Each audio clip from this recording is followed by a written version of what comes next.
19వ తారీఖు నాడు వసంత నవరాత్రులు ప్రారంభం. మన పీఠంలో ఏంటంటే దేవి భాగవత పురాణం ప్రకారంగా లేత మారేడు దళాల మీద రక్తచందనం చేత దానిమ్మ పుల్లతో లిఖింపబడ్డటువంటి దేవి మూలమంత్ర అర్చన జరుగుతూ ఉంది. 9 రోజులు కోటి అశ్వమేధ యాగాలతో సమానం. అమ్మవారే చెప్పింది ఈ మాట. ఆ రక్తచందనాన్ని సేకరించాలి.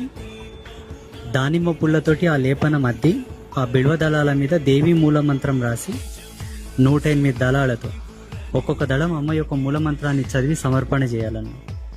ఈ కిందటి వీడియోలో చెప్పాను కదా, ఒక గొప్ప పూజ చేస్తే అనితర సాధ్యమైన శక్తులు వస్తాయని చెప్పి.